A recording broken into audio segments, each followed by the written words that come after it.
Hi, I'm Ted Edelstein. And I'm Daniel Robbins. Today we're here to talk to you about mangoes! And more importantly, how to cut them. I'm sure you've been wondering that your entire life. Yes, and the mystery is soon to be revealed on this episode of What's With This Fruit? Now, the first segment is the materials and which ones you're going to need.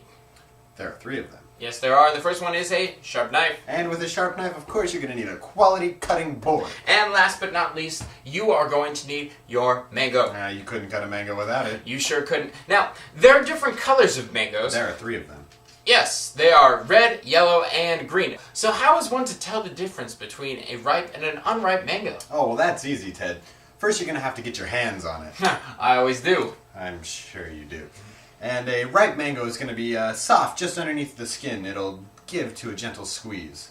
But what's inside the mango, Ted? Well, I'm glad you asked. Inside of a mango is a stone. And when you cut your mango, you are going to want to cut parallel to that stone, okay? So you're going to put your knife on the top of the mango, move it about 2 centimeters to the right, and then just go ahead and slice all the way down there.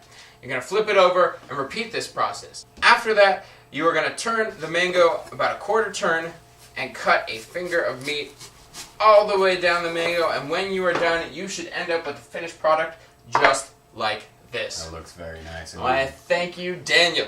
Now, what do you do with a mango once you've reached this point? That is another great question.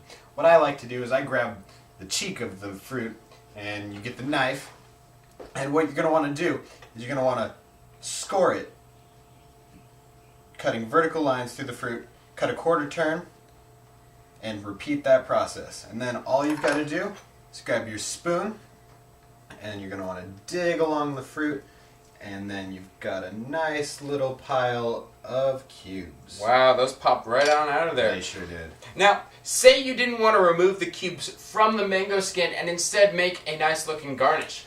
A great presentation with the mango can be done in much the same way.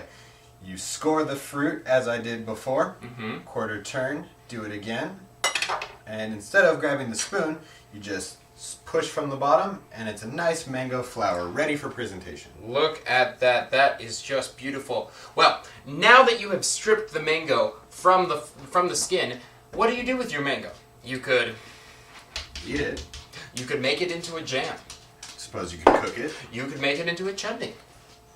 Smoothies, of course. Have it do your taxes. How about some salsa? Or just freeze it for later. Sure can.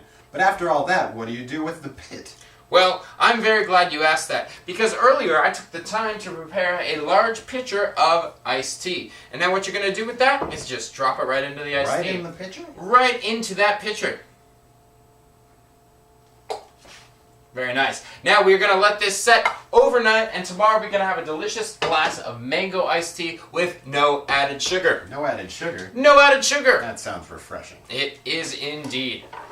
Well, that sounds wonderful, Ted. Can you tell me what are some interesting facts about mangoes? Well, I'm glad you asked that, because the mango is a very interesting fruit. It originates from Southeast Asia. Yes, and its scientific name is Magnifera indica. Well then, you know what I hear, Ted? I hear the mango can be used in medicine. You are quite right. You know, mango skin is actually compatible with human skin, and in some parts of the world it is used as skin transplants for burn victims. I'm sure you know all about that. Yeah, I sure do.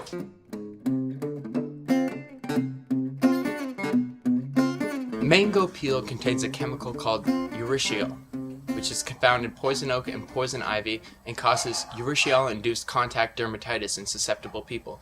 People who have a history of poison oak or poison ivy contact dermatitis are most susceptible for this kind of allergic reaction. However, that is not the only danger that mango peels have. Never hold a mango near your face or near an open flame. Mango peel contains a chemical called mendolin, which is extremely flammable. I've come outside in the dark to demonstrate.